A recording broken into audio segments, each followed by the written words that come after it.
Hi everyone. Sorry, a few minutes late there. Just a few technical difficulties. Matt Yeah, kept me talking. Matt kept talking. yeah, absolutely. His mouth kept running and it wouldn't stop. Yeah. That was a technical difficulty. Yeah. Welcome everyone. How you doing, AJ? Yep, I'm all right. You're all right? Cool. Today's a Bond centric chat. We are hoping for really 007, the YouTube channel. One of the guys from that channel's hopefully coming on to the stream. He has messaged to say that there may be possibility that he might not be able to join, but he's probably doing the best he can. He's having to do something else, but he hopefully might be able to join the stream at some point. So fingers crossed. We're going to chat today, have a little bit of a chat about Bond, talk about the Amazon news and all this sort of thing. So we're going to get into that right after this.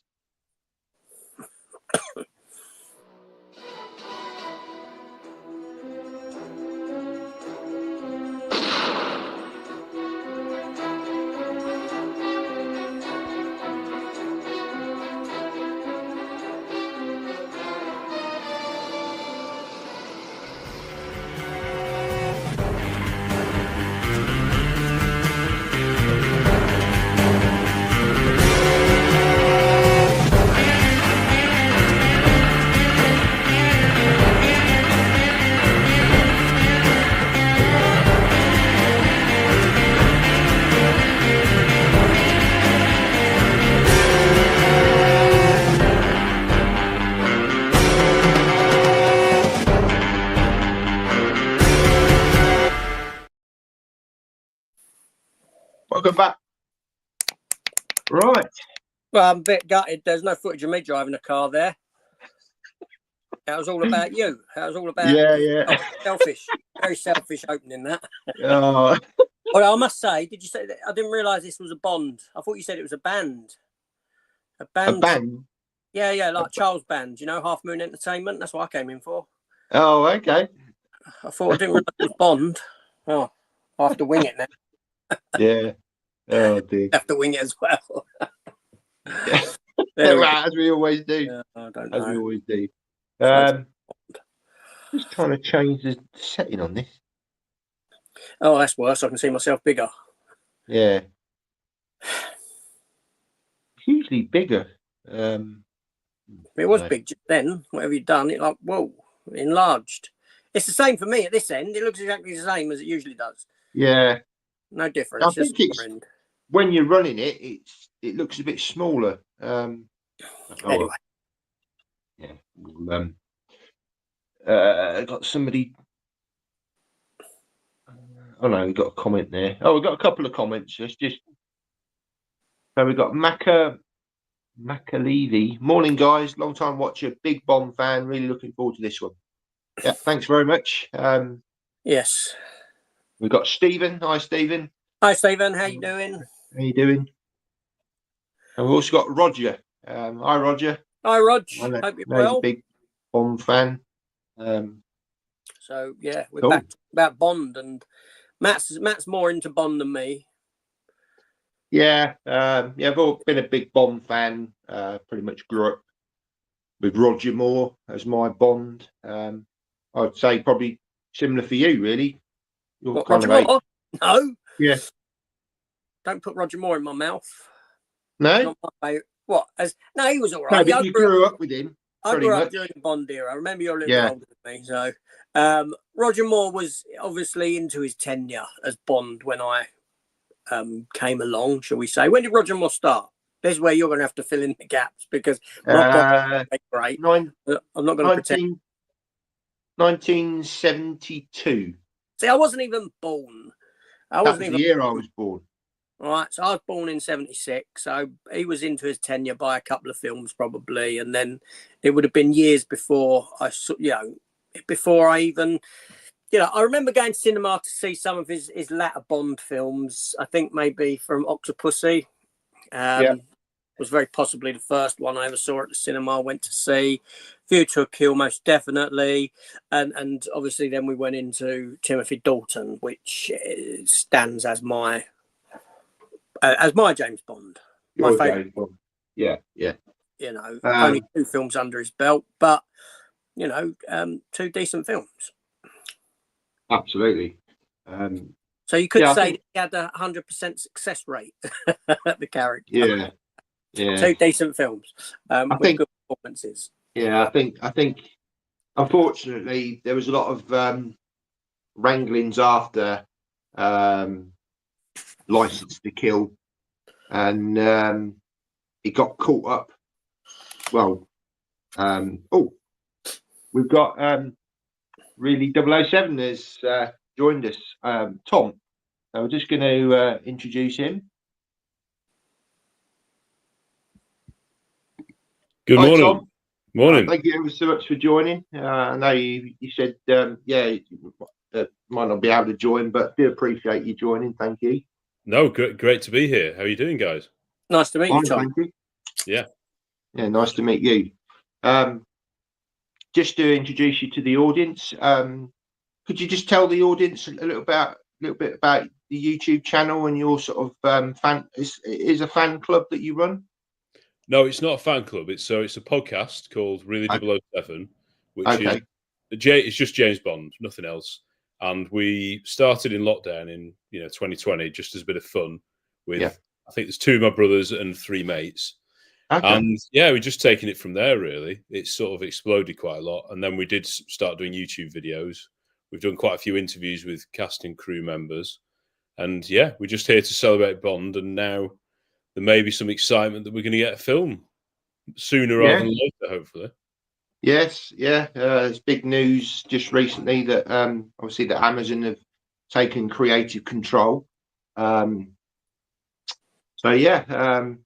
obviously I've just recently been sort of following your channel through Gareth at Video Tasties.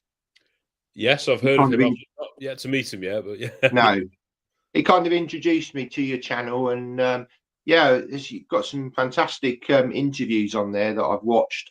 Your most recent one with the actor who played 006. Oh, yes. At the start of the Living Daylights. Yes. We've done quite well with Living Daylights. We've managed to interview now Mariam Darbo, who's the main Bond girl. Okay. We've interviewed Necros, the henchman. Yeah. Andreas Wisniewski is called. Julie T. Wallace. She's the woman, on the pipeline where Bond is helped out. That's quite a good part. She's great. And then Saunders, Thomas Wheatley, who's like Bond's contact in Vienna, who gets killed by Necros. We've spoken to him. John Glenn, the director, we've managed to speak to, of course. Oh wow. Quite a few. And there was even a girl we interviewed. Well, she was a girl then. She was actually one of the girls in the sort of harem in Tangier. She wasn't really in it much, but it turns out she was on the world tour promoting the film and the song with Aha and John Barry, and it sort of led her to, completely changed her life. Just even that. So we quite like, even if you've in it for 5 minutes or you're the main character, we love chatting to everybody involved with James Bond films. Yeah. It's quite an impressive lineup you've got off of that. Yeah, I mean, it's weird because it's all, I think Andreas was one of our first ones, who's Necros. That was just off Instagram. And then one thing leads to another. And I think Julie really liked chatting with us, and she knew Thomas Wheatley, who's Saunders, and it just sort of goes from there. But there's other films like A View to a Kill. We haven't really managed to interview anybody from there yet. It just happens to be that way. And of course, the older the film, the fewer people are around to talk about it now. But we did manage to interview. She's called Marguerite Lawars from Dr. No, who, if you remember in the film, she's the photographer who takes pictures of Bond at the airport, and then they sort of interrogate her with Felix and I forgot his name now. Bond's main henchman. Bond's main friend in Jamaica. I've completely gone blank now. Interview at the club, at Pussfellas Club. Quarrel. Yeah, Right. sort of that they realise that she's a baddie. So that, I mean, that was incredible. The fact that 63 years ago that happened, and she only looks about 50 now. It's incredible. So Yeah. it's great to just chat to people, the stuff you wouldn't normally see on websites and things, because you could get 5 minutes off everybody, couldn't you? But it's the sort of behind the scenes stuff that I'm more interested in, that and their interactions with the, like she met Sean Connery, of course, and that's incredible in itself, isn't it? I mean, gutted I never got to meet him. Yeah, absolutely. I think this is what's great about your channel is you're able to get people that have actually been involved in the production of the films and actually starred in them as well. And I think that just adds that little bit extra, rather than just saying myself just chatting about the films, my sort of viewership of it, but you're actually sort of connecting with those people that were actually involved in it. So as a Bond fan, that's great that you're able to share that with us, and we can sort of learn a lot more about what went on. I feel I'm out of my depth here. Because you got you got Matt, who's a Bond fan. You got me, who's just more of a casual viewer of Bond, and obviously yourself, who's in deep with it. So, although for you, AJ, your favourite Bond is Timothy Dalton, it is. and obviously, your two favourite. I would say out of the two, you're probably Licensed to Kill is your favourite over The Living Daylights. Yeah, which is, I always find a certain irony in that, because is it not fair to say that Licensed to Kill is probably the least Bond film, if that makes sense. So I am drawn to that. It's like I was saying before you jumped on. Roger Moore was in his tenure when I was born. So I was a bit older before I really started watching James Bond films. Obviously, I've seen all of them, gone back, and I've got them on. I've got them. But Dalton was the one that done it for me. And even now, when you see Dalton in interviews about James Bond, he has a great passion for it, and that passion, it shone through on the screen for him as well. If juxtapose that, I saw an interview with Daniel Craig the other day, and he struggled to say how many Bond films he'd actually been in, and there's a level of disconnect for him with the character, so to speak. And obviously between films, it was like, oh, this is my last one. So I don't see how I can invest in too much in an actor that himself doesn't seem wholly invested in what he's doing. But Dalton has always had this, like I said, he's always had this passion for what he'd done and for the character, and he talks about it so fondly that it just goes to, to solidify that love for him as the character. Yeah, that's great to hear, because Dalton, growing up, the two Dalton films and the sort of 80s Bond films were the ones we probably gravitated to the most. And then Pierce was Bond when the first Bond was at the cinema properly. Yeah. So I think to hear the fact that you love Dalton is music. I mean, he's our favourite Bond of our podcast. We love all of them, really, but you're absolutely right with Daniel Craig. I think maybe at the moment it's because he's just finished, and well, not just finished, but he's trying to move on and not be remembered just as Bond. So he's been a bit distant from it. Of course, he knows the names of the films he was in and how many he was in, but I think he's just being a little bit, I don't know. I agree. I found it a bit annoying. And, when he said he'd rather slash his wrists than. Yeah, that's right. Yeah. I know it's a throwaway comment and all that, and people are quick to defend him, but you wouldn't have heard Roger Moore say that, would you?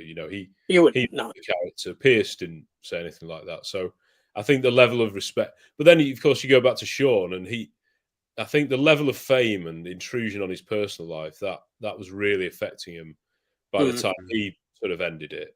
And I think I'll give him a bit more flack, because we're too young. We don't know what it was like to be around in the 60s, where Bond mania was, bigger than ever. Where Yeah. the guy's like, no one knew who he was, and then he was just. I think there was an incident when he was filming "You Only Live Twice" in Japan, and there were like camera people in the toilet with him. Like that's how bad it got. I think that's when he was like, right, I can't do this anymore. So I can understand that, but sure, but they don't. I don't know. They don't rag on the character. Timothy Dalton's very private, but as you say, he went into it seriously. Like I'm going to respect this. I'll go back to the books. But he'd never said, I don't think Roger Moore's Bond, I didn't like that. It's just a different interpretation, isn't it? And I think that's right. And he went into it saying that that he didn't want to do what Roger Moore had done before. No. He wanted to put his own spin on it. But he's always respectful for those who come before and after. Yeah. When spoken about, when speaking about it. Yeah. And I would say that Living Daylights was a transition film for Timothy Dalton, because you still get a little bit of light-heartedness in that film, which came from Roger Moore. And then when you went to License to Kill, I mean, it got a 15 certificate, didn't it? Yeah. You really then saw him coming into his own and bringing about. He wanted to get back to Fleming's interpretation, which was this gritty, nasty bit of work that treated women like they were sort of objects.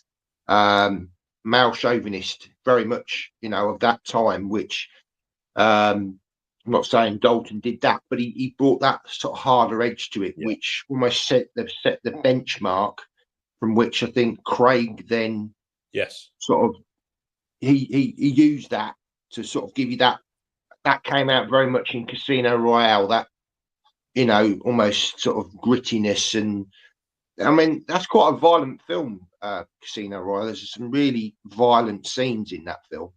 But I guess he brought the emotion into the character, which I quite liked. I quite liked that he made mistakes. Certainly in that opening film. I mean, I love the Roger Moore films because I grew up with him, but Casino Royale for me is the best Bond film that's been made. Goldfinger is an absolute fantastic classic. Always highly regard that one, but for me, Casino Royale is just that little bit of a it's a special film for me. But as a Bond fan, anyway, Bonds for their times, aren't they? That was sort of in the mid 2000s. That was quite. You just had Batman Begins. You'd had Bourne. People were into the darker territory. And you don't want every Bond to be the same, do you? The next Bond will have to be probably a bit lighter, won't it? I would have thought with audience. I think so. I mean, it's even. Would it not be fair to say that even as the Craig ones progressed, they started introducing into it more elements akin to sort of the Pierce Brosnan and Roger Moore sort of era, where they, with the introduction of Q and the gadgets, it started taking a few steps backwards into that as it once was, so to speak. Yeah, because I think with Skyfall, it introduced those elements, but it still remained, I don't know, the same character. Spectre, apart from the sort of silly stuff with Blofeld being his brother, is a more light-hearted Bond film. It's not as serious. It's not as you could throw that on more quickly than if you want to watch Casino Royale or On Her Majesty's, you need to be in the right frame of mind, don't you? Because they're quite emotional films. Yeah. I think No Time to Die was also, some of the tone was a lot more light-hearted, but then the plot points are very serious. So you've got a bit of both going on. And whatever you think about that film, it's sort of a definitive ending, isn't it? So they need to just start again as if nothing happened, in my view. It is. Bond didn't die. It's quite fun because I was saying this to Matt on a chat a while ago. I mean, all this stuff with the Broccolis, Amazon, MGM, all that, Amazon, MGM, whatnot. Clearly, I mean, it could be sheer coincidence, but this has been going on for a long time. Yeah. And I get a sense that film gave that finality because they were unsure of, or they were there was rumblings, legal rumblings that, you know, this could possibly be the future. This could possibly be what we do. So let's draw a line in the sand for this Bond series. That's the impression that I get. Because these things don't happen overnight. They take a long time. No. The legal wrangling behind this sort of thing goes on for years. Yeah, because I think there were 2 long breaks between the latter Daniel Craig films. You know, they didn't need to be too long, but there did need to be a break after this because, like you say, it's a definitive ending. I don't think they'd thought what we're going to do next. They just wait a bit of time to see what audiences think about it. I don't know, because audience tastes change, don't they? And the longer we go on, they'll change even more. And it's naive to think that Bond just does its own thing. It's always followed some things that have been going on at the time. You know, of course, Moonraker was when Star Wars had just got massive. So it was quite good to introduce the space element. But they always, the next one, Through Eyes On, is down to earth. So they never sort of follow trends for more than 1 or 2 films. I just think, there was obviously a lot of passion from Barbara and Michael, but I think with that journey ending with Daniel Craig, that passion's probably gone, and it's a big commitment to start again for another 10, 15 years of an actor to do that and think, how can we do it differently? And they didn't want to sort of diversify too much and water down the brand. And maybe some people are a bit disappointed that they've sold out, so to speak. But they're not Ian Fleming. They didn't create the character. They're custodians of the franchise, and it's sad because the dad, Cubby Broccoli, he was there from the start. Then of course Barbara, his daughter, and Michael, his son-in-law, they continued it, and it would be nice for it to go on forever like that. But that isn't really the reality of how films are made anymore, sadly. So sooner or later, it's going to have to go to one of the big boys, and at least it means we've got Bond for as long as Amazon aren't going to run out of money anytime soon, are they? So we should have a secure future. It's just, will the quality be as good? That's the worry, isn't it? I think, for Bond fans. Yeah, I think. Sorry, go on, Matt. No, I was going to say, I think there's always been a bit of prestige with Bond, which I think people, certainly as English people, we are very much feel that it represents our country, and it shows the world what the British, I suppose, the sort of that sort of suaveness and the British culture comes out in those films, and I think we don't want to see it Americanized and almost Marvelized or Star Warsized, where it just gets diluted into so many different spin-off shows. And I'm hoping that they continue with theatrical releases, but it's difficult to know, isn't it? Because they're a streaming. Well, they're big, obviously. Aside from the shopping side, it's a streaming company, isn't it? And obviously, they own MGM. But anyway, sorry, AJ, what were you going to say? Don't know now. Oh. But no, you're right. It is very sort of British institution. Even so much so that during it was the 2012 Olympics, wasn't it? Where you had Daniel Craig and the Queen and that stuff and parachuting in and that nonsense. I say nonsense. That's just a term on this. So it is very inherently a British institution, and hopefully, it does remain so. But like anything, like you're saying, things change. You've got that. Judi Dench referred to James Bond as a misogynistic dinosaur, didn't she? Yeah, she did. At one point. And is that reflective of the older fan base now? Do you know what I mean? And so they've got to go. We are technically, the older generation are the past for the character. Yeah, you've got to open it up to the younger generations essentially, and have it work for them. I'm with you on that, and you've got to think back to it was the 50s that Fleming wrote the character in, and by the time the 60s, 70s, that still worked, that sort of character.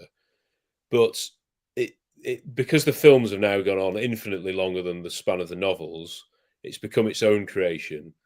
So I'm not someone who says you have to have the exact same characteristics as in the novels, otherwise it isn't James Bond. I think the cinematic Bond is different now. You know, the quips and all that are not really found much in the books. I know you could say that's Roger, but Sean was doing the quips from day one. Yeah, he did it. Yeah, that's part of the character now, I would say, and I think audiences would expect that.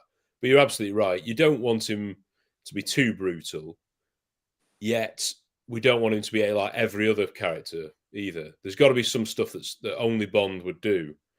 Those for me are the things like walking on crocodiles to get out of the, in Live and Let Die. Who else would attempt something like that? And driving a tank in St. Petersburg in GoldenEye. That's the sort of thing you want to see Bond do. I know Tom Cruise and Mission Impossible have sort of come into that, but that's largely because of the gap left by Bond and the lack of films going on. I think it needs to be proper stunts done for real, not much CGI, humor, romance, and it's if you ask the person on the street what do they like about Bond, that's what I'd say now. That's what you need to be going for, not really. Well, what can we mine from the novels and particular character arcs and things like that?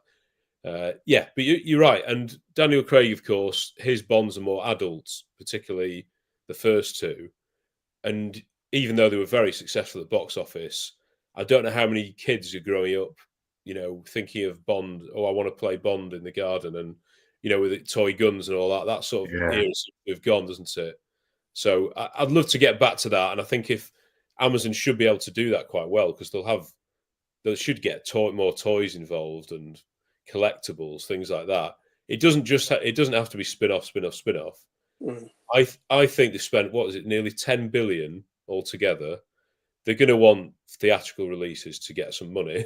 I think. Yeah, we get loads of product placements, of course, and things like that. But I think they need to get an identifiable Bond actor who can lead the franchise, and then everything else sells itself, doesn't it? If you get someone like Henry Cavill, you guaranteed kids will know who he is. Then you can get your lunch boxes with Henry Cavill with the gun on and all that. there is that. Yeah, that's what I was going to ask. I mean, I think yourself, you've said before that you think Henry Cavill would be a great, I agree. I think he's certainly got the look of Bond.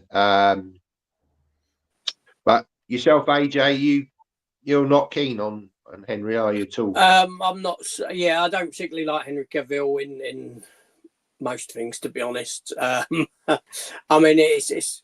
I think it's also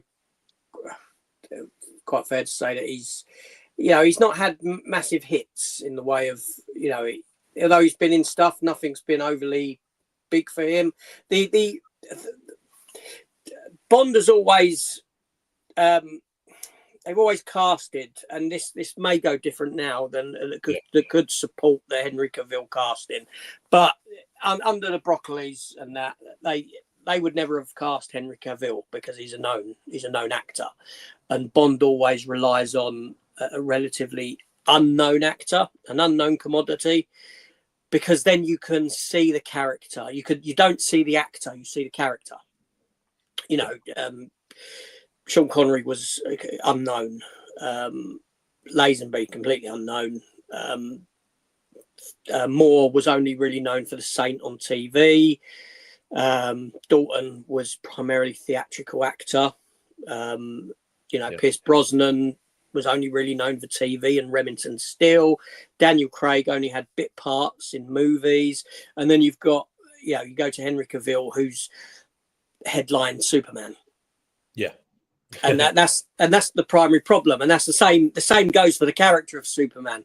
Very rarely or never would you cast someone who's actually a massive known commodity as that character, because you see the actor before you see the character. And the same thing I believe with Bond, but under Amazon, with the way things have gone now, where they've got complete creative control, it could indeed go that way, and they could use. But I certainly don't think they would have used him prior to this. No. But Henry Cavill, for me,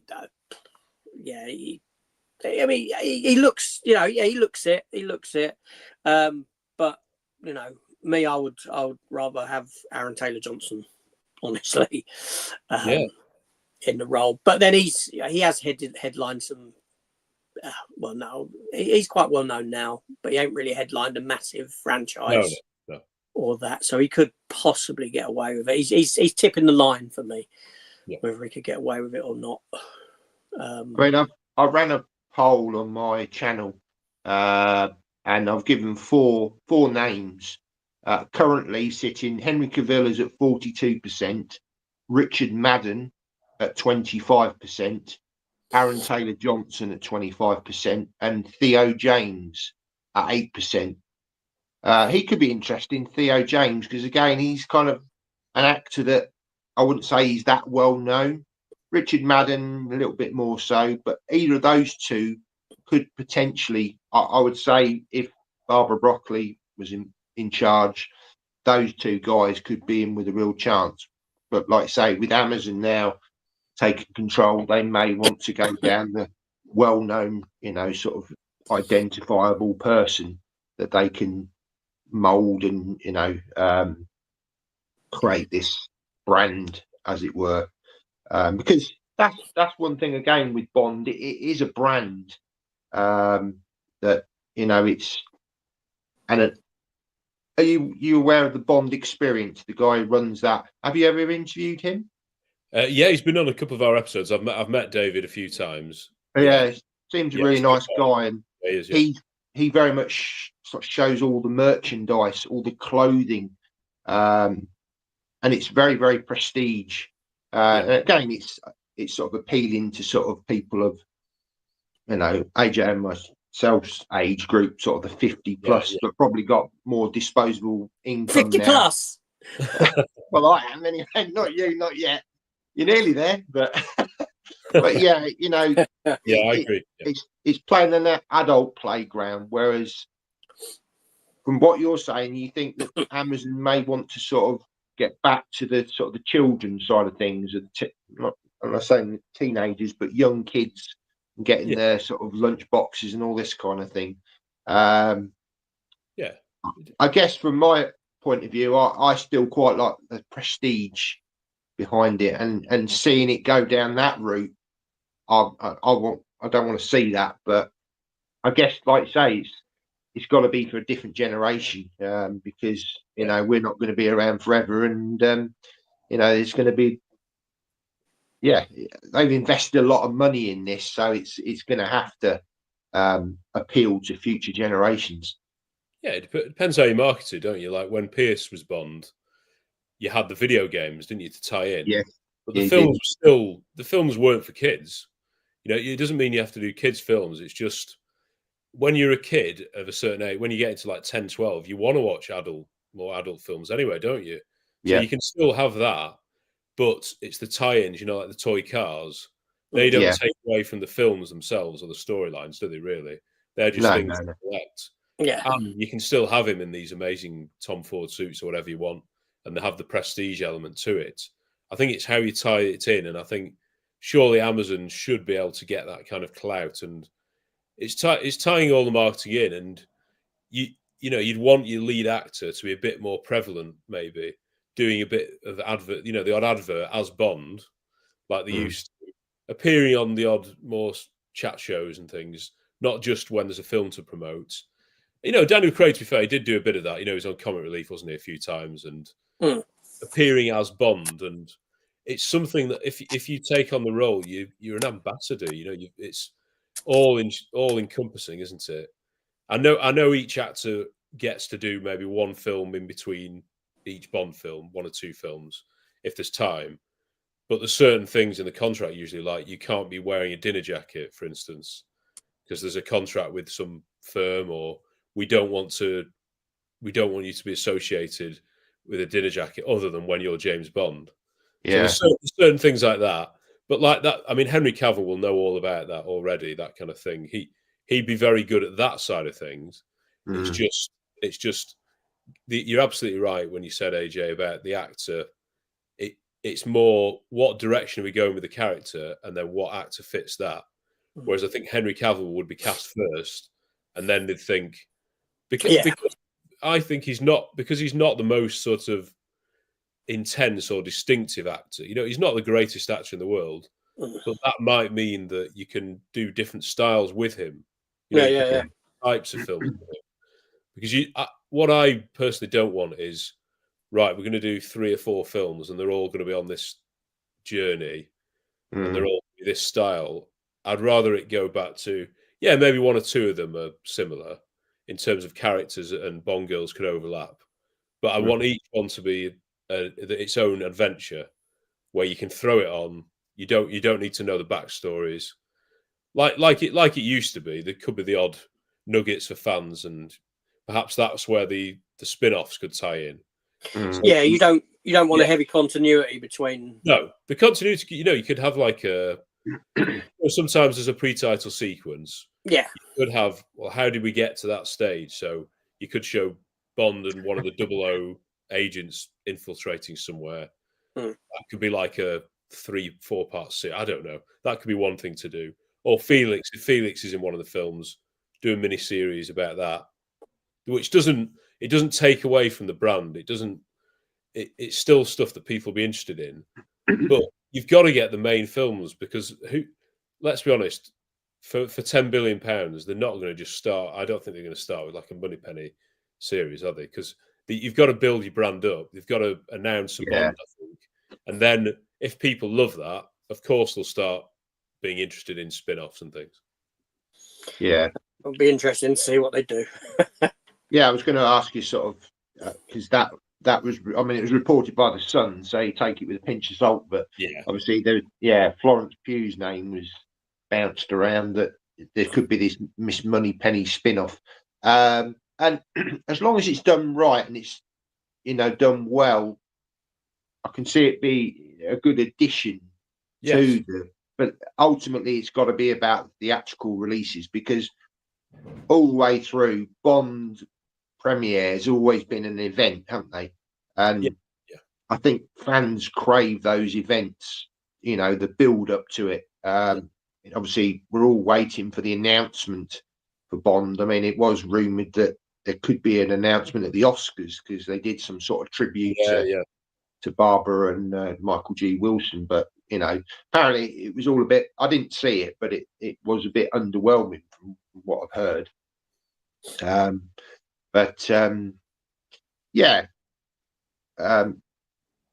lost my train of thought now. But, well, I think with the Oscars thing, to be fair, I think it was fairly last minute, apparently, right? Because they wanted to do something for them because they were leaving, and then it'd be quite difficult to get Shirley Bassey, I don't know, Adele, and whoever who was Paul McCartney. They're the songs they did.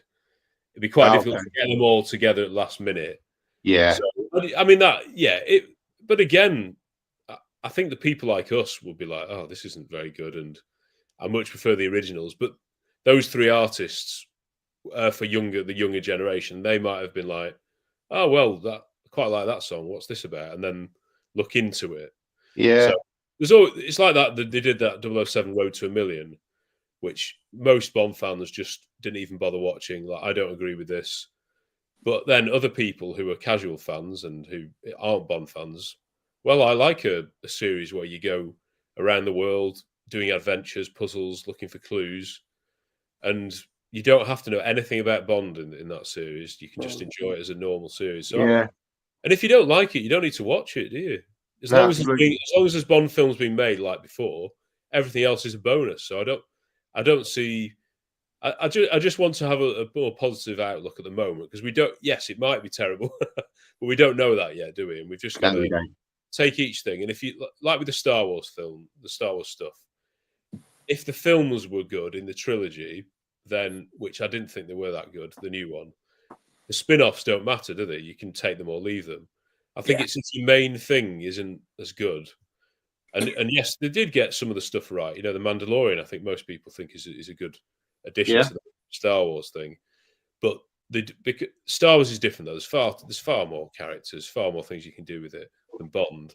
So I don't think people should get too worried about like the Moneypenny thing will be good, but I think it'd be quite a bold move to cast Florence Pugh before they've even cast Bond, wouldn't it? Yeah. Be in the films as well. So I don't know about that. It's probably not true. I don't think. No, So no. Would you like to see Bond go back to a 60s set? I think would you not like for to the film. tried? Not for the films, I think, because I like Bond to be contemporary and what's reflecting what's going on in the world. You know, like Tomorrow Never Dies, they had the baddie in that, Jonathan Pryce, is like a media mogul. That's right, yeah. It looks even better now, doesn't it, with what's going on in the world? It's such a good idea. I think you'd lose that kind of thing. But if they do spin-offs, I think lots of people would like to see, a 50s set when the novels were set. That'd be quite good. The only problem then, though, you've got is it would Amazon want 2 Bond actors at the same time? I don't know whether that's quite confusing for audiences, maybe. So Yeah. I think that would have to be a one-off in between films as well. It is, but it's nothing that other companies haven't done. Yeah, Batman have done it, haven't they? Yeah. Yeah. Do you know what I mean? So it depends on how they look at it, doesn't it? Yeah. Yeah, I agree. I think, if they could do a sort of spin-off, but keep it contained so that it doesn't confuse audiences in between. Because, often you can have a 3 or 4 year gap between films. I mean, obviously, I think the longest one was between License to Kill and GoldenEye, wasn't it? That was about 5 years. Yeah. And that was only because of legal stuff that was going on. Yeah. I think now is probably going to be the longest gap because of what's gone on. But again, there's usually some reason for it. There's always like a rights issue or something. I'm just hoping now that, like I say, with Amazon have got it, there won't be any of that faffing about now. They can. It might be 2 or 3 years before the first of their films, but I think once we've got that, we'll be on a conveyor belt for quite a while. Do you think there will be an announcement this year for the Bond actor? I'd hope so. Yeah, I think best case scenario for me would be the film would come out at the end of 2026. I know that's quite soon in terms of how movies are turned around these days, but they've known about this for a long time. I'm sure Amazon have had all their ideas. If they can get the casting and the scripts this year, do all that, film it next year, that would be great if they could get it out as soon as possible. Because the longer it goes on, audiences are going to drift away, aren't they? They'll forget. And it's 2021, wasn't it? No Time to Die. So it's going to, by 2026, 2027, it's a long time, isn't it? It is. Yeah. But I think with that, if they get the marketing of the announcement of the new Bond right, that they're onto a winner there. They can do that via all their channels, and I think if it came out at the Oscars, that would be good. But I think it's going to be something bigger. It should be a whole massive, and that, like they did Daniel Craig, that kind of thing, would be superb to get like a Bond way of doing it for audiences. Yeah. Who would you like to see direct? I mean, it's been bandied about at the moment that Amazon would like to have Christopher Nolan direct. And I know he did some interest in it, but he wants to put his own sort of creative spin on it. Would you like to see him direct? Yeah, I think I would have said yes maybe until I heard the news, until Amazon had taken over, because the worry was that Barbara and Michael just won't let anyone have any kind of creative inputs. So Danny Boyle, who's from my town of Bury, he started, they'd done the script, hadn't they? And he was involved with all that. And then they fell out because, again, there must have been some creative decisions they didn't agree with. So in a way, if Christopher Nolan could have started, I wish he'd started maybe like last year. But the problem now is I think he's doing his new film. He's not going to be available for maybe at least 2 years. And I think he needs time to do all that. So I don't really want to wait another 5 years. I think he would have been good if we can get him in the future, definitely. Because yes, he is a bit different it will be a different Bond film, but so's License to Kill. I like the odd Bond film which goes against the grain. So I think to be honest, I'd rather have somebody who isn't necessarily the flashiest name, Like I know people have said the Quentin Tarantino Bond, that would be okay for a one-off, but it's not. You can't launch a series, can you, with a Tarantino Bond? I think just someone who will go back to basics, who understands what audiences want, and will let the film do the talking rather than anything flashy or anything like that. So what about the return of Martin Campbell? Yeah, I mean, I think nearly every Bond fan would say yes to that. I know he's. I think he might be 80 now. He's getting on a bit. Probably He's getting still, on, but he's age still aside. working though. No, like him and Ridley Scott, they're doing film every year or two, aren't they? They're incredible. Yeah. Yeah. Oh, yeah. I'd take Martin Campbell hands down. I would take someone like Ridley Scott as well. I know that sounds ridiculous, but he's English. He makes massive budget films. Like he can do them in his sleep, and I think he would be. I mean, it's unlikely to get somebody like Steven Spielberg or somebody like that, but they're getting on these people. They'd be like, oh, I've always wanted to do a Bond film. Yeah, I'll do one. Let's get on with it. They're not. There's less pressure on those people to be making a name for themselves. So, yeah, I'd be happy with somebody like that, as well as somebody who is young and who's got a vision for the franchise. But I don't really want an auteur who like Sam Mendes is a great director, but he was like, I'm not that keen on Bond. I'd like Bond if he did this instead. I think we've got to get away from that going forward. I think it needs to be it sounds about a more basic Bond film, really. The first one, certainly. Yeah. Right, I've got to go, chaps. But, yes. Thanks for having me. It's been really Thank you, Tom. It's been nice thank you very much. Yeah. Do appreciate you coming on. Hear more news fairly soon, won't we? But... Yes. Okay. Well, thanks ever so much. Yeah. And all the best. All the best to you guys. Take care. Take care. Cheers. Bye-bye. See you later. Bye.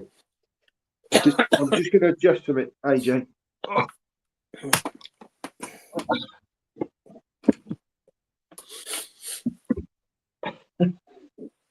Hey, nice. Yeah, he's a nice guy. Yeah, I did think I thought it might be him because there's about, let's say, 4 or 5 of them that sort of run it. Yeah, no, it's cool. Yeah. You'll be going head to head with him in Gareth's James Bond trivia quiz. James Bond quiz. Yeah, I hope it's more about Roger Moore because I think I know more about him than I do Sean Connery. But just be careful because Gareth cheats on the scoring systems. Yeah, I know that from experience. Star Trek. Yes, yeah. There's a few comments that have come in that. Hello, Richard. I didn't say hello. How you doing? Hope you're well. Movie Inc. Now, Movie Inc. is he's a guy who does slip covers on Etsy. Okay, all right, cool. Yeah, he's put his ranking there. So he's got Brosnan as number 1, Craig as number 2, Dalton 3, Connery 4. That's interesting, yeah. Yeah, I mean, I will say, when Craig was announced, I was reluctant. So was I, yeah. I think most people were. But when when Brosnan was announced, I was all for it. Yeah, you see, now, for me, Brosnan never worked for me. I didn't mind GoldenEye. I thought that was a great introduction. But then after that, I just don't know. It's films. The films after weren't great, but I always liked him. Yeah. Yeah. Richard says, "Did you see the documentary from Roger Moore?" Yes, I did. Really, really good documentary. Oh, sorry. That was over Christmas. Yeah, I will be picking that up. Physical media because it's not so much. Obviously, there's a lot of Bond in it, but it's about the guy. Roger Moore was very much. He was the same as he was on the screen that he was off. He was no different, He was, and it goes into sort of is about his family life and stuff. Now I can't ever see Daniel Craig doing a sort of documentary about that because. Again, he can be quite aloof, and he's quite a private person. Daniel Craig as an actor. So, whereas I think Roger Moore was just quite open and, I mean, this documentary, his sort of 2 sons and his daughter. They all talk on the documentary. I would ask you, Richard, have you seen? Now, where is it? Got it here somewhere. There we go. Have you seen this documentary? Oh, that one, Becoming Bond. That's a really, really good documentary.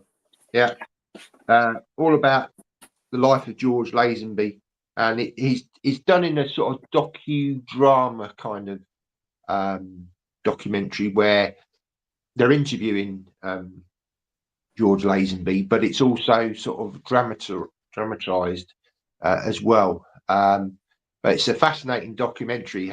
How this guy, he never acted in his life, and how he got to become James Bond. It's a really, really fascinating documentary. I'd highly recommend it.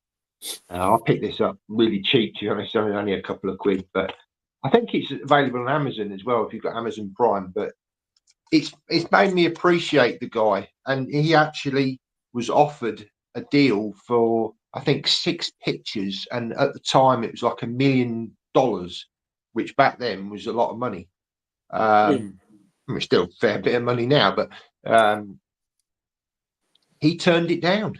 He literally said, "No, that's it. I've done my one Bond film." And I mean, if an actor now was offered the role, they'd be like, "Yeah, I'm in," because it's going to set them up for life. But it's a really, really good documentary. That I highly recommend it.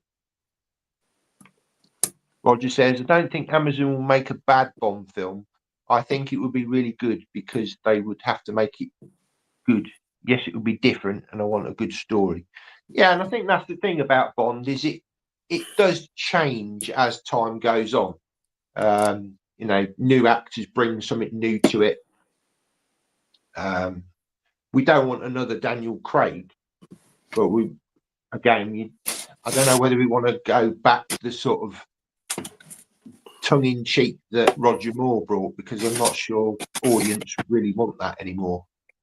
I don't know. Depends on the what do you think audiences want now from the franchise? Do you think they want that still hard, gritty reality based, or do you think they want to go more light-hearted? I think they want to go. I think there'll be a step back. You do? I think so. Yeah, I think that that was a sort of tried and tested formula for the character for most of its most of the run, and I think there's always this to use Batman as an example. You start going into the darker territory, it's got to get to a point where you have to step back into the light. And I think that's what we'll, and we'll get more, whether it'll work or not, I don't know. But I think that they will, like I was saying with Tom there, you started to see it creep back into the Craig films, into the latter Craig films, more of a step back into, starting to step back into that kind of territory. Away from that sort of Bourne-esque inspiration that they started with, that they began with. So that's what I think. Yeah, I think people want that traditional Bond look and feel. Yeah. And certainly a lot of the speculative casting. Even if you think, if you take Cavill, right? Yeah. You take Aaron Taylor Johnson, whoever it may be. When you picture them or you see them in a tux, that's that sort of a look. You're stepping back more into that kind of a look. Yeah. Than the Daniel Craig look, if that makes sense. Yeah. And I think that's where it will ultimately head. Yeah. And they'll see they'll try what works for it. But I think you can only sit in the darker realms for so long. Mm. Yeah. Very interesting. Like you say, obviously with Superman coming out this year, if they do go for a lighter tone, I guess film franchises almost. I'm sure they all look at what's going on in at the time, and if something suddenly changes direction, and like say, if Superman goes in more of a light-hearted vein, other franchises will follow. If you see what I'm saying. Whereas, like Tom was saying earlier, when Casino Royale had been done, at the time Nolan had just done Batman Begins, so you're going to a very dark place. So franchise, it'd be interesting. Yeah, what other franchises around that time did they go in that sort of? I think the Batman Begins influence there wasn't so much the darkness, but more the sort of origin. Yeah. Step back to the beginning. Yeah. But and the aesthetic of Casino Royale was taken obviously from the Bourne films were a big inspiration for it. So I think that the Batman Begins wasn't so much the darkness, but more the origin. Let's go back to basics, back to the beginning. Let's show how this character stepping into that role, and being a bit wet behind the ears, so to speak. Do you know what I mean? I think that was more of that. Richard says Fassbender as Bond. Yeah, again, I think he would have been good. I think he's a bit older now. I tell you what, I have heard though, somebody's approached Pierce Brosnan and said, would he be interested in being an older Bond? And he said, yeah, he's up for it if they want to do it. So that's interesting. They could sort of show. How old is he? He must be in his 70s now. But I've seen that banded around the last day or so. But yeah, Fassbender. I mean, he's a very good actor, very accomplished. Yeah. I don't think they'd do that with Pierce because that'd just be a one-off. Yeah. That'd be a one and done. That's like stepping back into the territory of like never say never again. Yeah. Where Connery came back to the role and portrayed it older. Do you know what I mean? A bit more, Well, that was never an official production. No, it wasn't. Do you know why that was made? Yeah, because the rights of Thunderball were with someone else. Yeah, with the story behind it was that Fleming and this, I forget the guy's name, but they wrote it together. And this other guy claimed that they were a bit drunk when it happened, and he pretty much said that it was his story, and Fleming kind of just said, "Yeah, okay," and it went through the courts for many, many years that this guy, I forget his name, but he owned the rights to it, and fought to the bitter end, and then obviously he passed away, and I think his family then just said, "Yeah, we're not fussed about this. It can go back to Eon or the Fleming Foundation or whatever." But I mean, it's just pretty much an updated version of Thunderball, isn't it? Yeah. Because I've heard rumours they were talking about Jonathan Bailey playing Jonathan Bailey. Who's that? Jonathan Bailey. Let's have a look. I'll get him up. All right, this geezer here. I honestly, I can't say if I've seen him in anything or not. No, never. Was he in? I don't know what he's done. No. Again, I mean, if the Broccoli's were involved, I guess they maybe go for somebody of the unknown. But now we're talking about Amazon. It's like Tom said, they're going to go for somebody that's kind of recognised, certainly for the younger generation, that are going to sort of think, "Oh, I've seen him in such and such." I mean, Aaron Taylor-Johnson, I can see why you think he'd be a good Bond. I mean, he has got a sort of grittiness about him, but I don't know. There's something that's not quite right for me for him being Bond.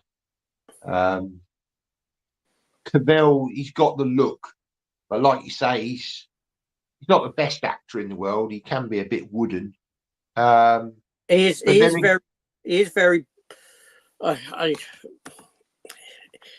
He's not ever set the box office alight. That's the thing. No. He's almost edging on box office poison, like Ryan Reynolds once was.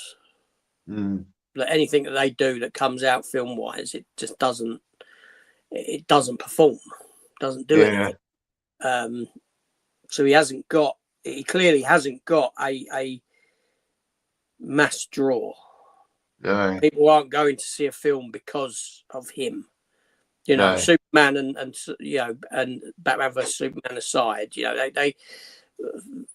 they're films that rely on the Superman Batman characters to pull in an audience, that recognition there, rather than who's playing the role.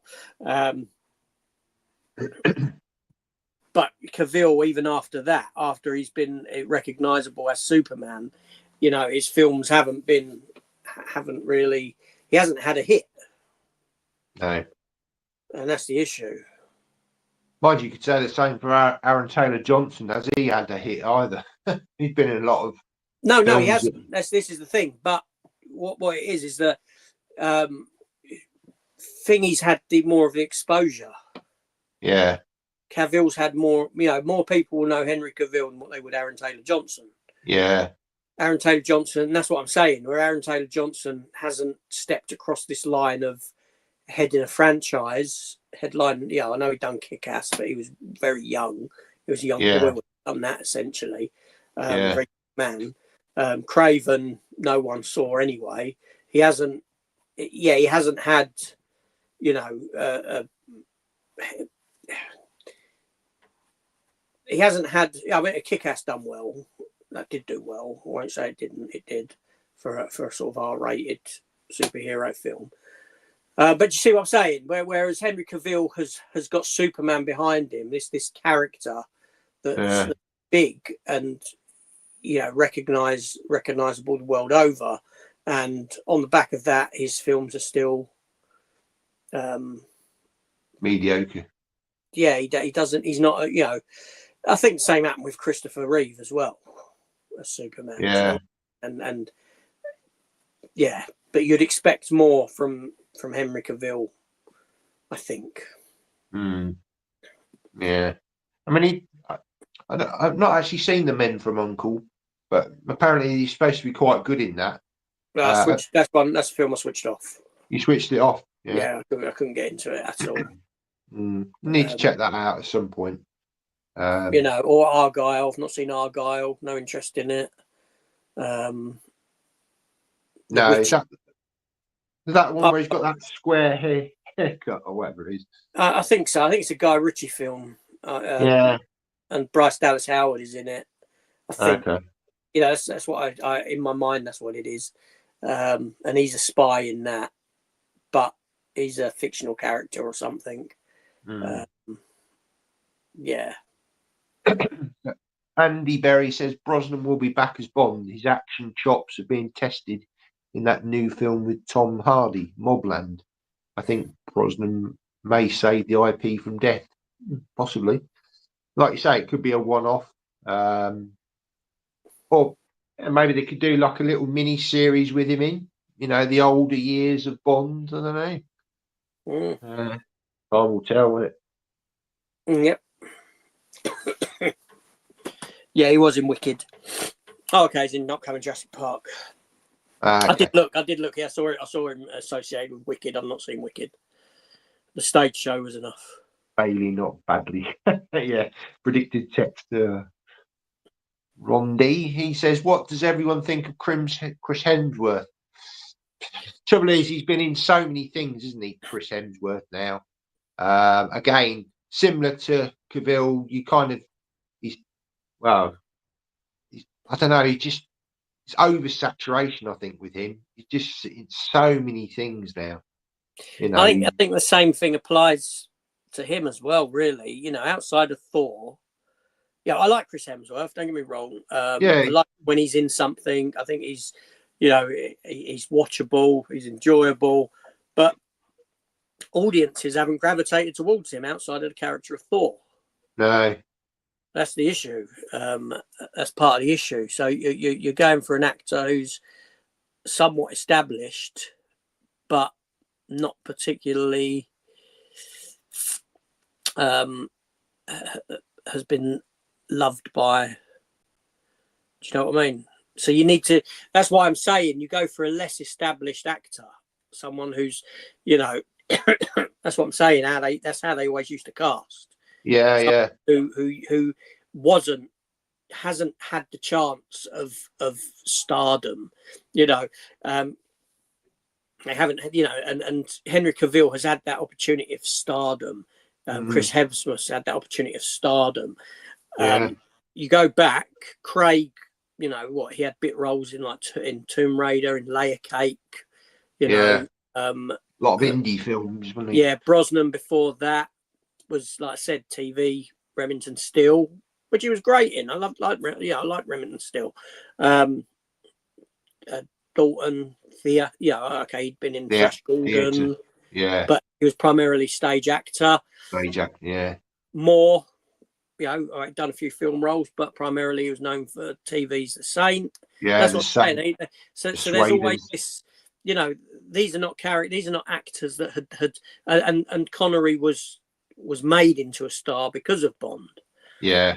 You know what I mean? So these are actors that ain't had the opportunity at stardom and not really achieved it before, in the eyes of audiences, before stepping into the role such as Bond. Yeah. But like I said, under Amazon, they could say, oh, so that, you know, we want Chris Hemsworth in the role. Yeah, yeah. We'll do it. We want. I'm only going with, you know, how the character had been historically cast.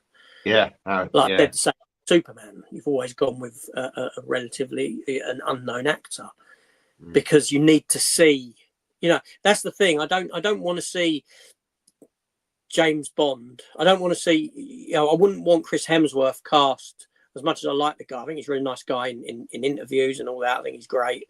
You know, he's great as Thor. I enjoy him in other projects. But if you cast him as Bond, I'd be switching on James Bond and I'd be sat there thinking, I'm watching Chris Hemsworth. Yeah. I'm not watching the character. And the same with Cavill. I'd be watching Cavill and saying, I'm watching Superman as James Bond.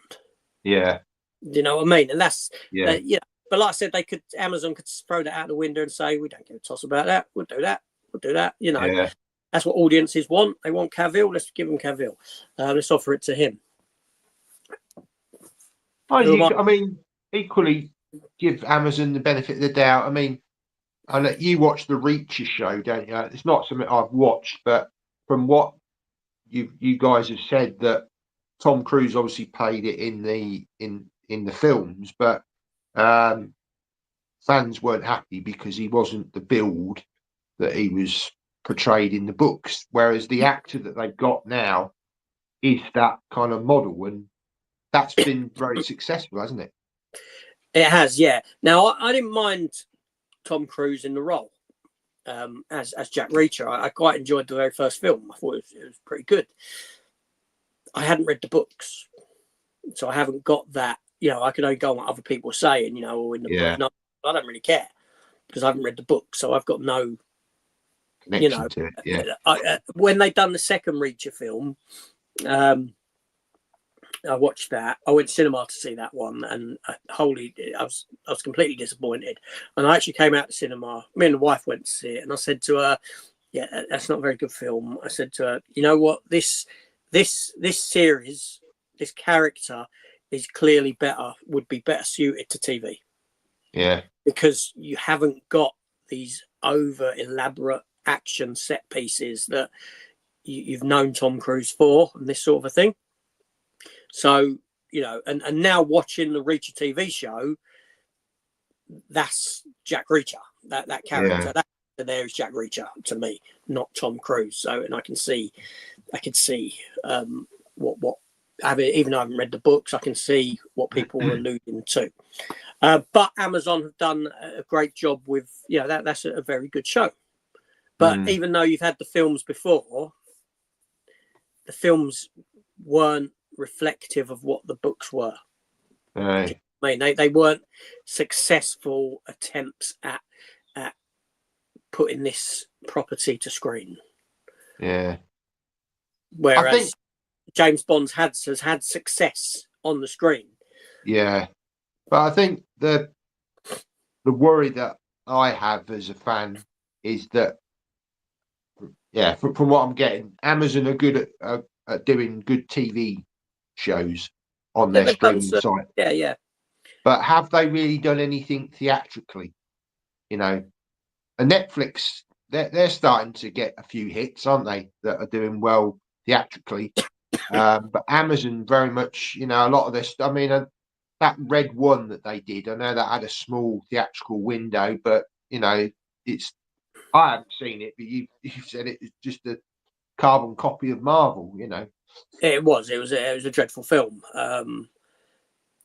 This is where Amazon have to up their game, because they need to clearly separate in their mind the difference between making a streaming film and making a theatrical film. Yeah. Luckily with Bond, they've got a blueprint. There's a successful blueprint of 60 years of James Bond that's sat there for them to look at and say, this works, this doesn't work. Do you know what I mean? Yeah. So I think in that regard, they could deliver. The problem with the streaming film that are being made, they're soulless. They're the old. They're a big budget version of the old straight to DVD movies. That's what streaming movies essentially are. It's like they don't do a script around a person. They don't do a script around an actor. They do a script, and it's like, then who? Okay, take that script. We've got Thingy's willing to work with us. Ryan Reynolds and Chris Evans are willing to make a film with us. All right, there's a script. Bam, there you go. Do that one for us. As opposed to, who are the right people for this? Do you know what I mean? They're very. That's what I'm saying. These films are just aside from the odd one or two, they're so forgettable. They're so. They're in the mind and they're out. I've seen. There's films that I look back through my channel. And I'm like, oh, bloody hell, I reviewed that film. I can't even remember it. No. I can't remember reviewing it. I can't remember the film. I can't remember nothing of the film. No. And that's what a lot of these films are now. So Amazon, like I said, they would have to up their game and say, okay, we're gonna get the right people behind this project. We need all of those elements need to be put in place. The right people in every aspect of the making of this film. Yeah. As like I said, Martin Campbell as a director, he's twice rejuvenated James Bond successfully, GoldenEye and Casino Royale. Yeah. Could he do it a third time? I know he's getting on, but could he do it a third time? That's probably. You need that. Yeah, it's interesting because like the Broccolis, they did care. Clearly, they cared what they did. They cared for the character. They cared for the IP. Are you just going to shove it to anyone under Amazon? And it's whether you. This is the worry. It's a scale, isn't it? Of do we do the character justice, or do we just want a return on our billions spent? Yeah. A quick return as well. Yeah. Because you can guarantee that their board members and whatnot, they're people they're making money for, want to see a return. Oh yeah. Well, is it like Tom said, nearly 10 billion they've spent on this? Yeah. They're going to want to see.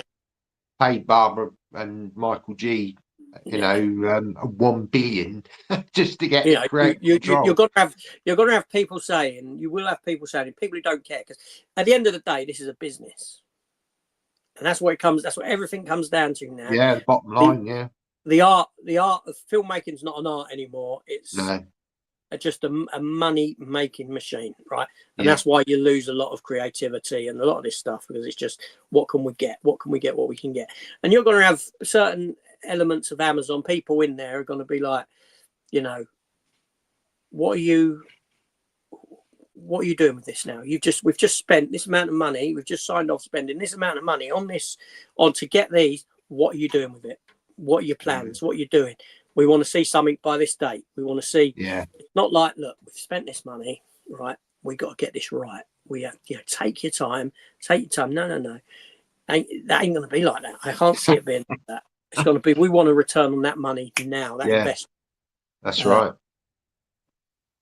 I mean, I can see, there being an announcement this year. By the end of this year, we'll know who the new Bond is, and probably, they're probably starting to think about scripts and all sorts by now. I mean, now that they've got people, I'm hoping that they still sort of use Eon, because obviously, I mean, Barbara and Michael G and that, they're just sort of the head people, but there must be a whole production, of people that are involved in this. That they bring across. I'm hoping they're going to use them.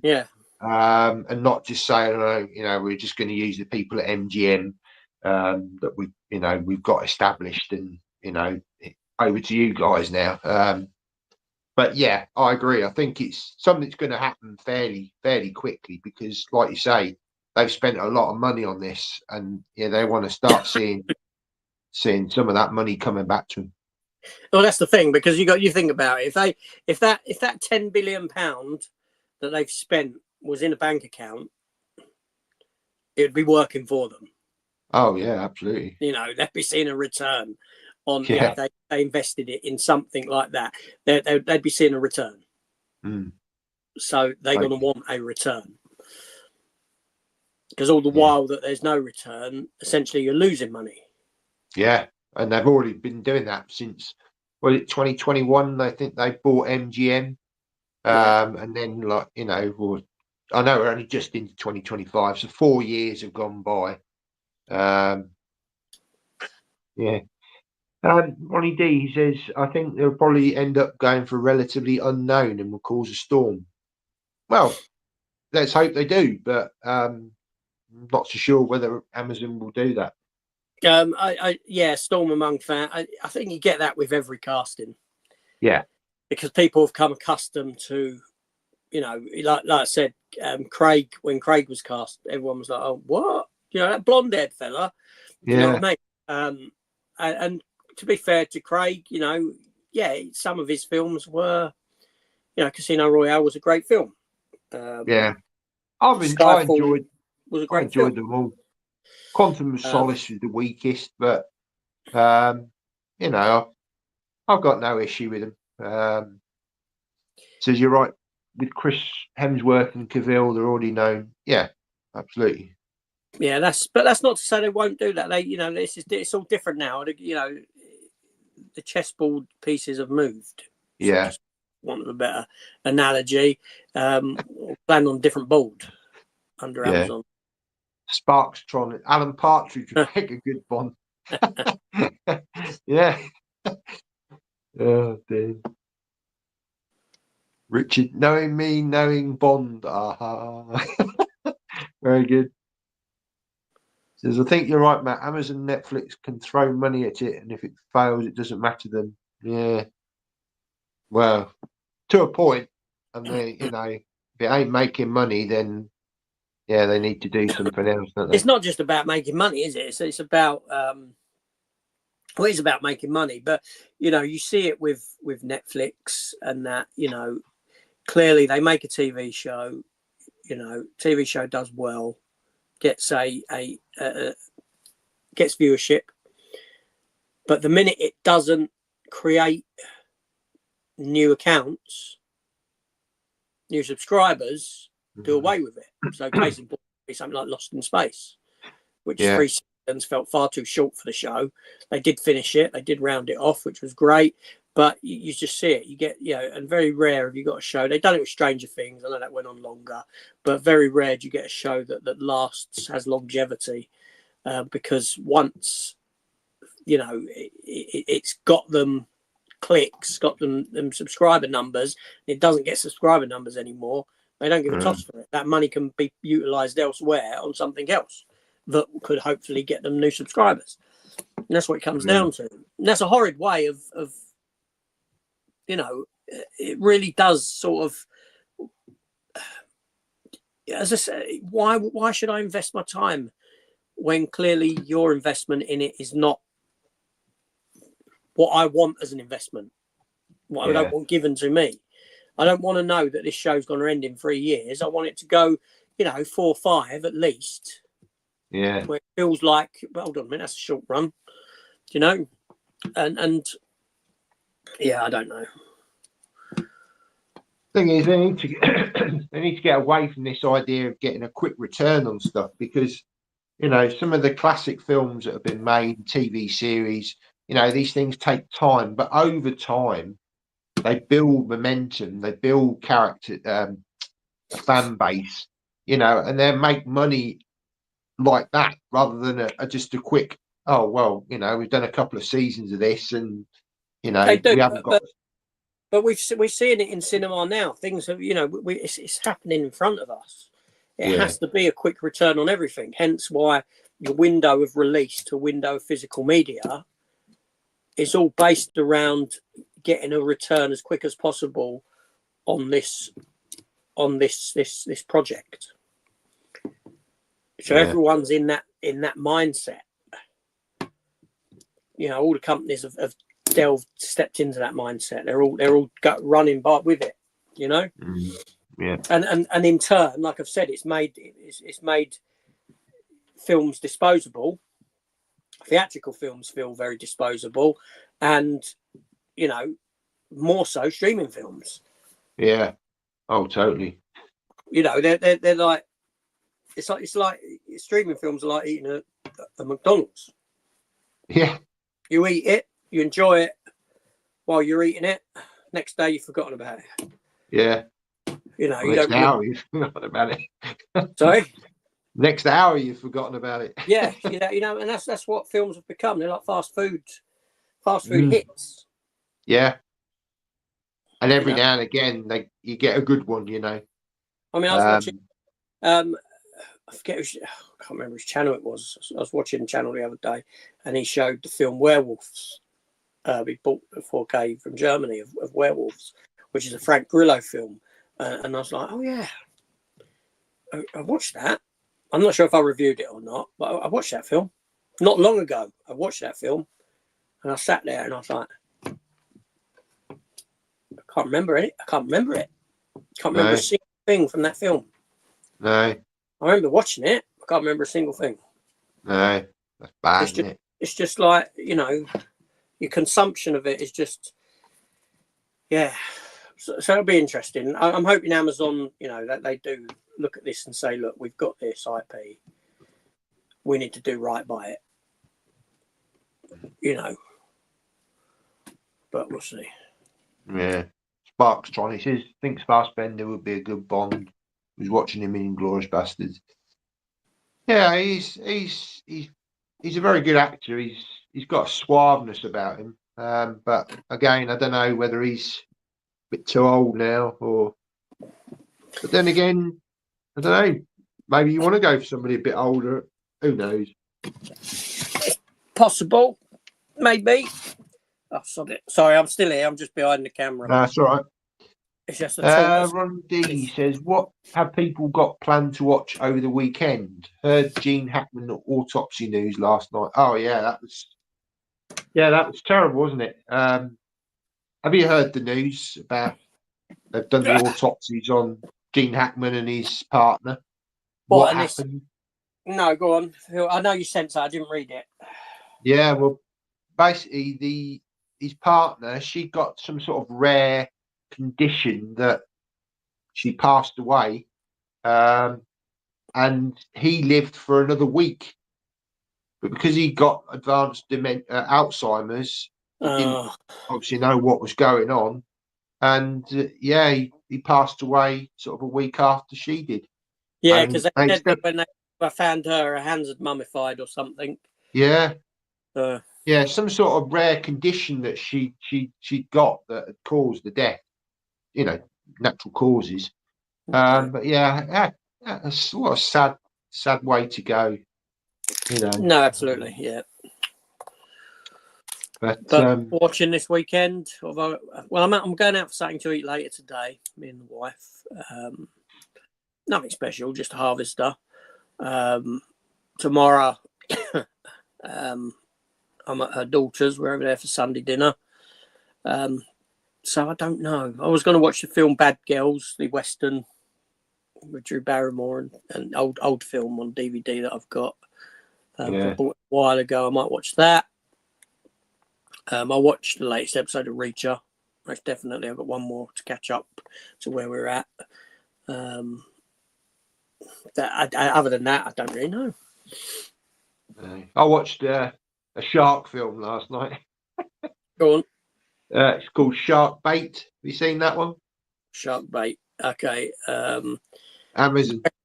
Very forgettable again. These kids, sort of 20-somethings, they nick two jet skis, larking about, crash. Obviously, one of the jet skis goes kaput, the other one's, there's 4 or 5 of them trying to hang on to this thing, and the shark picks them off one by one. Typical format, I have seen it. I don't know why I subject myself to these shark films, to be honest. At times, I think I should stop. You're never going to beat Jaws. No, that's not. It won't ever happen. If a big theatrical one gets released, I'll watch it. Deep Blue Sea, Meg, those type, Shallows. But these cheaper ones, I should just avoid because they're just. I had the choice. There was another one on there that I was having an hour about which one to watch, and I think it came down to the running time. I think this one was like 88 minutes. I thought, oh yeah, that's quite good. Yeah, just not too long. But yeah, I mean, as soon as they start, you've got this group of characters, and you can tell exactly, what's going to happen, who's going to get eaten first. It's very, very predictable. But I don't know. I just think there's something. Yeah. So going back to James Bond, yeah. Did the girl that Jaws fell in love with? Oh yes, in Jaws, Moonraker. Did she have braces or not? Because it's a well-known Mandela effect. I think she did have braces, didn't she? I'm sure she had braces. Because that's what I thought, but apparently she doesn't. Really? Oh, you got me thinking. Yeah. Mandela. Because in my mind it did, because it was kind of like a sort of, it mirrored him with his metal teeth. Yeah. She had braces, but I'm just putting it in. James Bond. The girl with braces in James Bond Moonraker. Dolly, Jaws' girlfriend in 1979's Moonraker, no longer has braces. I know people have spoken about this. What's that? Oh, it's on Reddit. Yeah, Dolly. She 100% had braces, and this is the Mandela effect I'm most certain about. It was the whole premise of attraction to Jaws with his metal mouth. That's right. And now she ain't got braces. She didn't have braces. No, I always thought she did have. Yeah. Strange, isn't it? You can go to videos, a Mandela Effect videos. You have to look it up. In my mind, yeah, because I always thought, because that's the effect. The attraction is, she's got metal teeth as well. Essentially, it looks, but apparently not. Now, I don't believe in the Mandela Effect. I don't, but memories change. Memories not, Yeah. Even when you're taking a statement for a crime, a visual witness is one of the weakest levels of proof that something's happened, how it happened. You know what I mean? It's one of the weakest and most unreliable sources of, and obviously over time, memory changes. Memories change. So I don't believe in the Mandela Effect in that sense, but just an interesting one for you to maybe look into later, Matt. Yeah.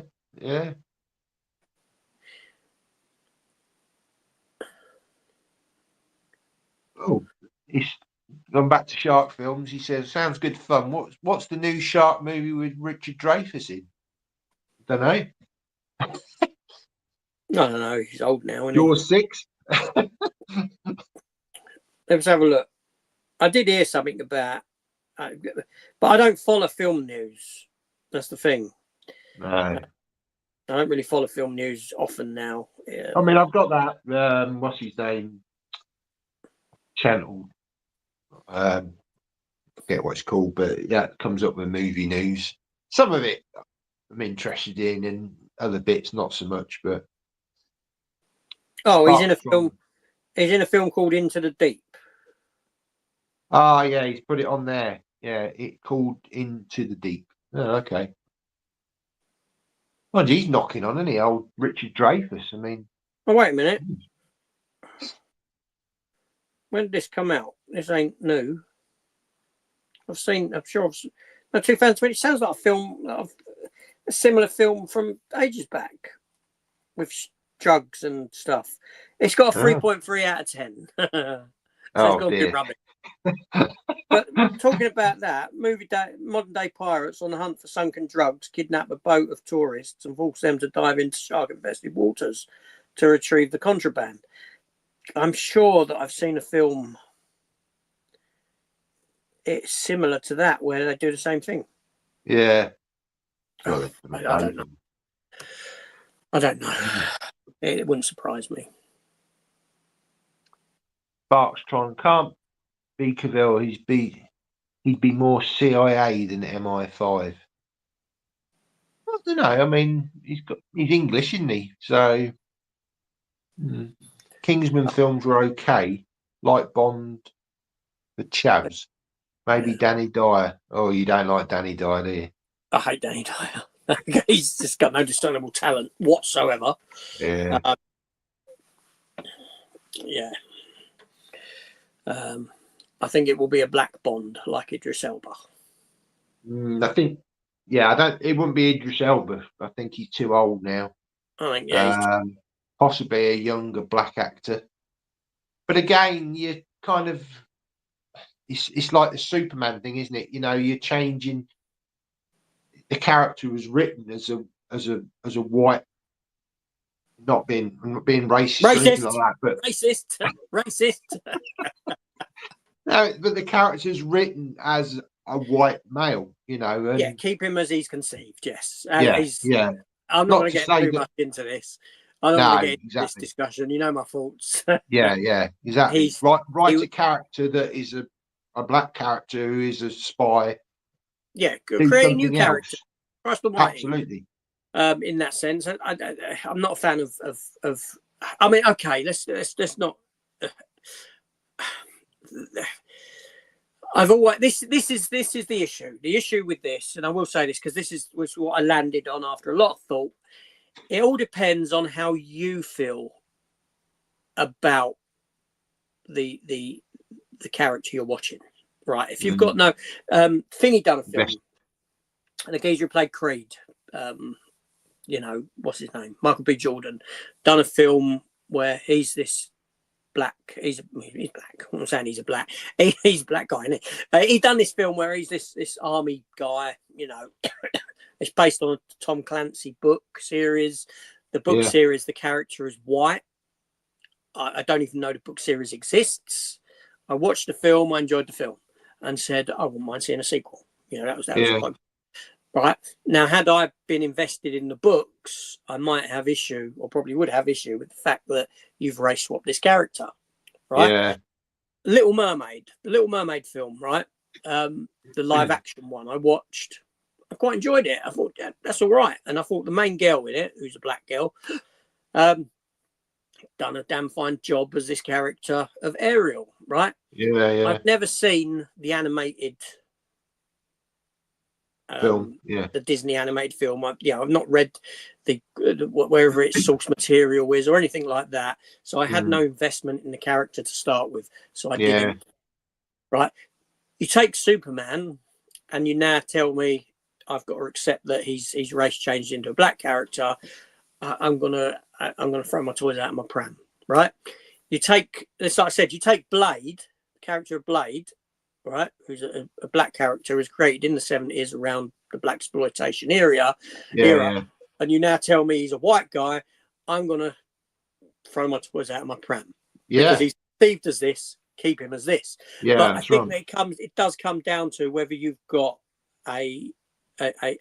what your opinion is. If you've got an investment in that character, that franchise prior to.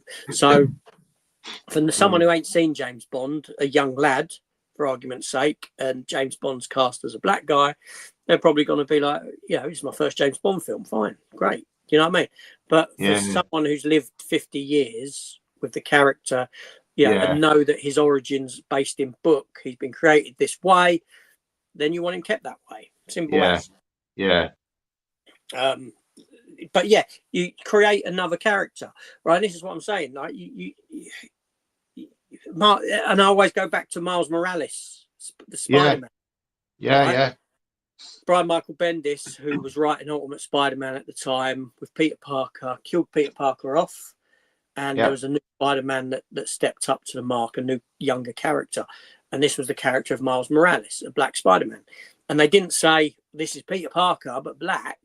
No, but Brian Michael Bendis created a brand new character that was so well written that he was accepted and adored by comic book fans.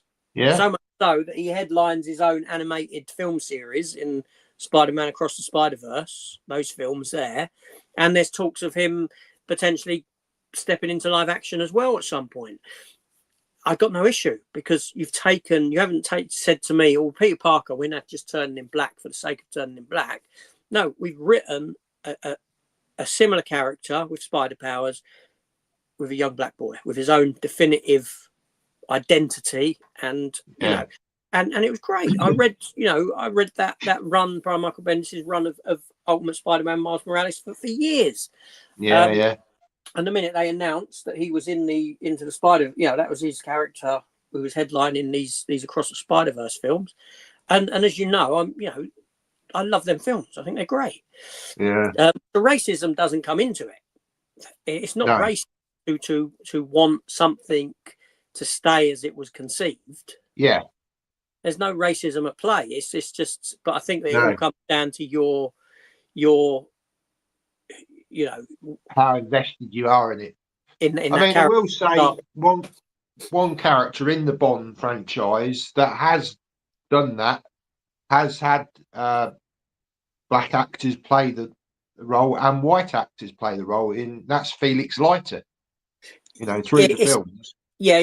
And you can say the same for the Superman franchise, and Batman now, because Jim Gordon has been predominantly white, and now he's in the Batman. He's black actor in Superman. Perry White, the Daily Planet character, was white, and then he's played by what's his face? Fishburne. In the thing, and Lawrence Fishburne is great. Lawrence Fishburne is a great actor. So yeah. So again, but you're what you're talking about is a bit character. You're talking about a relatively small support character. Yeah. Been changed, and this character isn't as a developed a character as your primary character is. So the effect isn't as impactful. Now there are I can say there's arguments to where it has worked, right? And that would be, I used to watch The Equalizer as a kid with Edward Woodward. I loved The Equalizer. It was a great TV show. Denzel Washington stepped into the character in the film series. Now, my investment in The Equalizer isn't, I haven't got them on physical media or anything like that. I don't feel the need to have them. I just used to watch them, so I was aware of it. But Denzel Washington, I can't fault anything that guy does as an actor. He's a wonderful actor. He's one of the best out there. And he even done Shakespeare during COVID period. He'd done a film on one of the streaming services, never got a theatrical release. It was... I believe it was Hamlet that he'd done. Was it Hamlet? He'd done a Shakespeare character. King. Now, obviously, the character that Shakespeare wrote was white. Right. But Denzel, being Denzel, and as good as he is, he knocked this out of the park. Yeah. Right. And I was like, okay, there's an argument for to see what I mean. Although not necessarily a character that I'm invested in, although I've read Shakespeare in my younger years, for when I was at college and that, and studied English. And so in theory, I should be saying, no, you don't, it's the time period, it doesn't work. But Denzel being Denzel, he's just like, fabulous. And maybe with the right actor it would work. I mean, it could, yeah. Maybe, as time goes on, my biases towards this sort of thing are softening. Yeah. It's got to be the right actor in the role that can bring something new and different to it. So this person here, Willie Harris, he makes a good point. He says on the race thing, there are twice as many British Asians than British blacks. So it always seems odd that people are constantly hoping for the next Bond is black rather than brown. I say Dev Patel. Yeah, I mean, Dev Patel's he's a good actor. Yeah, I mean, and you're right. A fair point. It's always it's a fair point. It's very, for want of a better term, it's very black and white, isn't it? Do you know what I mean? Yeah. There's no grey, so to speak. It's always but that. Equally, you could write a character set within India. I mean, there's a lot of British influence in India. You could have an Indian spy series. I mean, what a great idea! Like Jamel Bond. Well, I don't know, but something completely different. But why not? Why not create, an Indian spy? I mean, you never know with Amazon and what they're really doing. Could be really good. You don't know that they won't do a spin-off series following another 00 agent. Yeah. And that's the way to go with it. That's the way to go with that. With that Absolutely. sort of thing. Right. You introduce a 00 agent in one of the films, you do a film, you introduce another 00 agent in it, and then you give him a spin-off series as him and his adventures. Do you know what I mean? Absolutely. I mean, Ronnie D says... Yeah, I wasn't going to get into that, but there we go. No, he does say, you couldn't see Tom Hardy playing Bob Marley, although Bob Marley was a real person. He wasn't a character. So, Although there has been instances of, it was it the BBC or someone who done it? They done a historic thing with a queen. Anne Boleyn. And and there you go, and they cast, and that I don't agree with. That's rewriting history in that sense, and And I know you could say, you're casting the best actor. No, you're not. You're not casting the best actor for the role. you're making a statement. Yeah. Statement being made at that juncture. Yeah. It's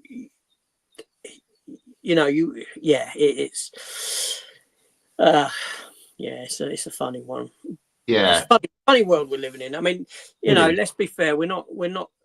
People like to believe that we're colorblind. We're not. We're not. It's very evident, and that's the problem. And again, I'm going to go back to, and I've always said this is Star Trek Deep Space Nine. As you know, my favorite Star Trek series. I loved Avery Brooks as Commander Sisko. My favorite. I'd put him as my top favorite Star Trek commander, captain. Yeah. But nothing about that casting was race related. It wasn't shoved in your face that, oh, look what we're doing. And same with Kate Mulgrew as a woman, right? Look what we're doing. It wasn't shoved into your face. No. It is what it is. Yeah. That's how it should be. Actor, and you got some fabulous stories around that character that did go into race in with him and that but it wasn't predominantly what the show was, and the show wasn't pushed as such.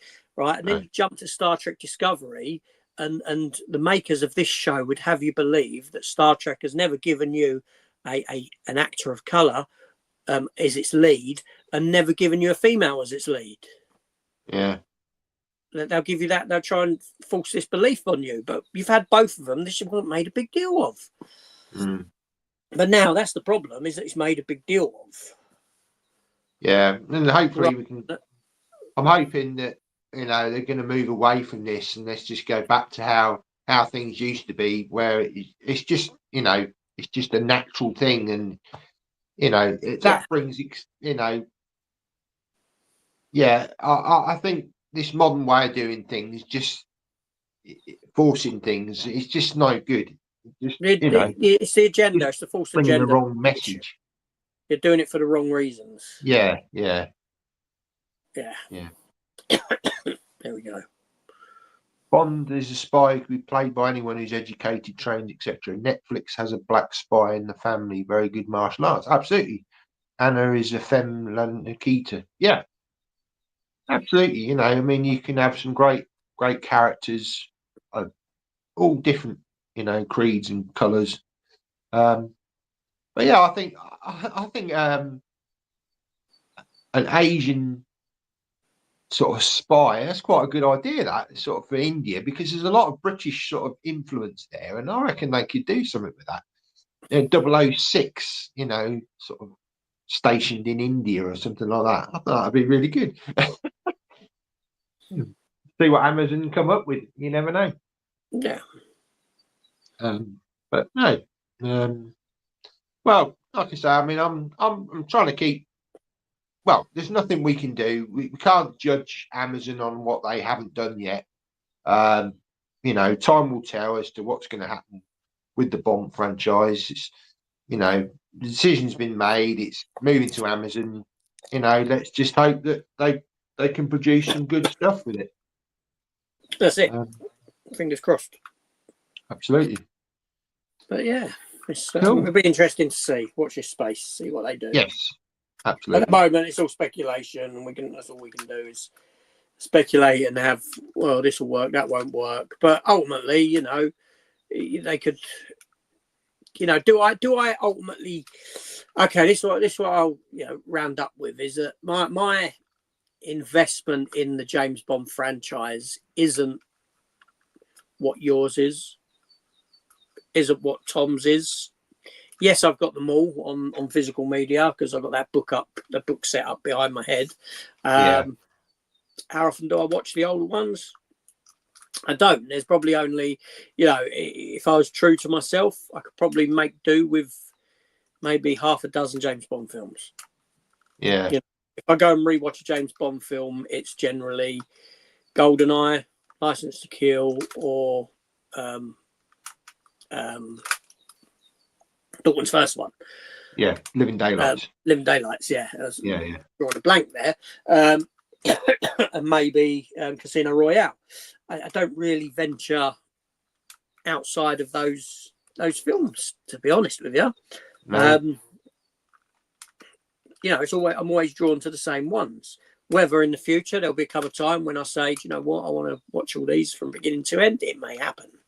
It may happen in time. A newfound fondness for it. So for me, James Bond, the fact that Amazon have sold it, or Amazon have bought it from the Broccolis, I'm really sat in this camp of I don't really care. You know what I mean? That's where I'm honestly sat. You know, I didn't even finish Daniel Craig's last one. No, you didn't. Yeah. I've not. Spectre, I've watched once when it came out and never revisited that. I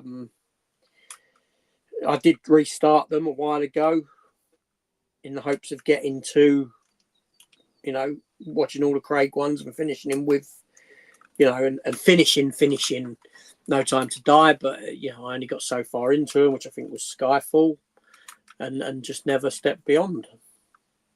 Yeah. So for me, you know, if they do a spin-off, if they start with a Moneypenny spin-off, great, I'll watch it. You know, it might, you know, I might like it, I might hate it. I don't know. Like I said, either way, I'll watch it and I'll judge then, because my investment in the Bond franchise isn't at a point where I worry about what they're going to do with it or not do with it. Yeah. I mean, I must admit, I mean, I did watch that Road to a Million and I actually quite enjoyed it. I thought it was quite good because it had a lot of references to sort of, you know, the films, and I didn't mind it. I mean, again, I wouldn't say, you know, I'm invested in all of the Bond films. I don't particularly like the Brosnan films. GoldenEye, I can watch, but the rest of them, no, I'm not that fussed about his tenure as Bond. Connery, I've got a couple of his films, but again, they're not films I'd necessarily gravitate towards. The Roger Moore ones I do because I grew up with him, and obviously Dalton. I prefer the Living Daylights to License to Kill. I've got that one in the collection, and obviously got all the Craig films. It's like I said earlier, you know, License to Kill is the least Bond film. Yeah, it's a kind of you know, rogue. He becomes rogue, isn't he? It does something different than what the norm of the franchise is. And could that be why I like it the best? Very possibly. Because it's not, you know, I don't perceive it as a Bond film as such. You know what I mean? It's different. It's different. That's the thing. It steps out, and it's funny because I find this with, you know, you find this with TV shows as well. You get a TV show that hits a general formula, and then they do one episode that's so different, just steps outside the convention of the formula that they've created. Whether it's a comedic episode, it's, you know, it adds elements of the humor to it, maybe some animation in it, and it's so far removed from the convention of the show that you're like, it's because you remember it the most because it's different to the rest, and you step apart from that. And for me, I say just for me, that could be technically why I favour License to Kill over the others, because it steps beyond that convention of the other Bond films, steps outside of that, and that could be the reason why. But Dalton being Dalton, he's my favourite, not because of that film stepping outside that convention, but because this film I've grown more appreciation of in the last year. On Her Majesty's Secret Service is a good film. Yeah, very good film. And again, it does something very different at the end of the film. You know, it shows a vulnerability with Bond. Obviously, he gets married. And again, I think that's why with Craig's Bond, they kind of fed from that because, you know, it's sort of almost like a emotional Bond that we don't necessarily see within Sean Connery or Roger Moore. Roger Moore is very. There is a scene in For Your Eyes Only where he visits the grave of his wife, obviously from that film from and there's a very glimpse of it that you see a little bit of vulnerability, but and in Spy Who Loved Me, Agent Triple X, he sort of says to Bond, "You're an orphan," and he kind of stops her and he says, "Yeah, okay, that's enough," and it's like, yeah, don't go beyond that point. Whereas, yeah, they've tried to make Bond, certainly in the Daniel Craig time, much more vulnerable and in touch with his emotions, as the modern man is. Yeah. But there we go. Cool. Well, I think we'll wrap it up there. We're nearly at 2 hours. I'll say many thanks to Tom over at Really 007 for joining us. I know he had quite a busy day today, but he took some time out, so really do appreciate that. That was very Tom. nice of him. Yeah, I will leave links to his podcast. He does it with various other people. So I'll leave that in the description. So yeah, please go and check them out. If you're into Bond, and obviously, AJ's channel as well. Well, I mean, if you're following us now, you pretty much know both of us anyway. But yeah. So yeah, thanks for joining me today, AJ, on this. I know, like you say, Bond isn't really your kind of area of knowledge, shall we say? No, not really. I've got my opinions on it. I like what I like. Yeah. I don't, and that's about as far as it goes, really. Knowledge-wise, I could never sit a quiz like what you're doing for James Bond. I'll probably fail spectacularly on it, but yeah, I don't mind doing it. Bit of fun, No, that's right. So cool. But yeah, thanks ever so much for people for watching and commenting. I think I did miss a few comments out. Do apologise when we had Tom on, but not always easy to sort of navigate that while you're sort of talking to guests. But yeah, thanks for watching, and we'll see you next time. Not next week. Be next week because we're meeting up next week, aren't we? We are. Yes. That's come round quick. So, but yeah, we'll maybe try and do something in the coming weeks. Whether that's the week after's out as well. Okay. Actually, I've got a fair few busy weeks coming up. So next week we're in Peterborough. Week after that, I've got my wife's parents' 60th anniversary wedding thing. Hall's been hired, and that's happening on Saturday. So we're there setting up, help set up at the start of that. And then I think on the 5th of, there might be a week between here. There should be a week between, but on the 5th of April, I'm up in London, going to see The Lion King. Oh, cool. Live action stage show thing that was bought for us as a Christmas present. We're going to see that and go for something to eat up there. See if I can get free coffee off of my mate in Frankie. Oh, yeah. No.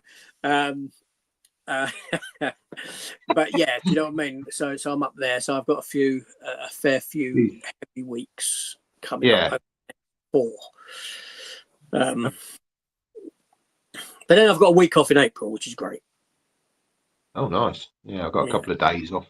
I'm off in the lead up to Easter. That whole week there. I'm off, which is great. It should be nice. Nice. Cool. Yeah, so watch this space. Like I say, either whether there's a week in between there where possibly you might do a stream, I don't know, or Chris or whoever. About 3, maybe if we're free in 3 weeks. Not this one. Not next one, not the one after that. Yeah. Yeah, I mean. Cool. Yeah. Right. Lovely. Right. Thanks ever so much for watching, and we'll see you next time. See you later. Cheers. Take care. Bye-bye.